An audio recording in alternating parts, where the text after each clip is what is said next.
इंसान अपनी जान कैसे बचाता है। अब मैं जंगल की जमीन पर हूँ। चारों तरफ घने दरख्त और पौधे हैं।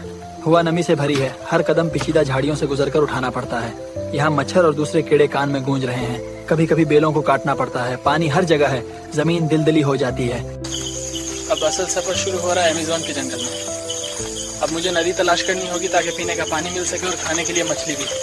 ये रहने मरने की जंग है। यार मैं अमेज़न के जंगल में खो गया हूँ। जीपीएस बंद, रास्ता गायब, सब एक जैसा लग रहा है। ये कोई इंसान नहीं था पर ये मुझे फॉलो कर रहा है। या तो इसे फॉलो करूँ या फिर खुद शिकार बन जाऊँ।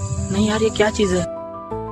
कुछ भी था चला गया, शुक्र है टल गया। अब सफर शुरू करते हैं अमेज़न के जंगल में। जहाँ से रुका था वहीं से दोबारा। अब मुझे नदी तलाश करनी होगी ताकि पीने का पानी मिले और खाने के लिए मछली, वरना जिंदा रहना मुश्किल है। ये जिंदगी और मौत की जंग है। चलो नदी की तलाश जारी रखते हैं। मुझे पता है रास्ते में बहुत सी मुश्किलात आएंगी। चारों तरफ लंबे लंबे दरख्त हैं। उनके पत्ते इतने घने के धूप की एक भी किरण जमीन तक नहीं पहुँचती। शायद यही वजह है कि ये दरख्त इतने लंबे नजर आते हैं। मुझे लग रहा है कि मैं रास्ता भटक गया हूँ। शायद मुझे किसी लंबे दरख्त पर चढ़कर देखना होगा किस तरफ जाना है। मुझे नॉर्थ की तरफ जाना होगा। शायद वहाँ कोई नदी या झरना हो। ये काफ़ी मुश्किल है। इस जंगल में बहुत से जानवर भी हो सकते हैं। मुझे इनसे हमेशा सावधान रहना होगा।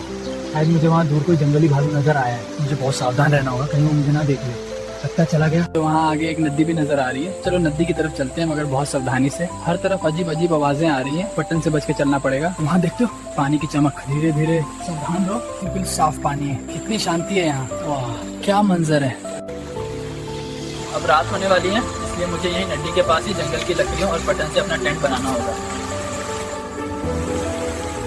और कल सुबह मैं अपना आगे का सफर शुरू करूंगा। आज दूसरा दिन है और हम अब नदी के किनारे आगे बढ़ रहे हैं। हो सकता है हमें कोई इंसानी बस्ती मिल जाए, क्योंकि इंसान की बस्तियां जंगल में अक्सर नदियों के आसपास ही होती हैं। हवा में नमी बहुत है और हर तरफ परिंदों की आवाजें आ रही हैं। कभी कभार बंदरों की छछाहट भी सुनाई देती है। हम नदी के साथ साथ चलते रहेंगे। हमें वहाँ एक बस्ती नजर आ रही है। चलो वहाँ चलते हैं।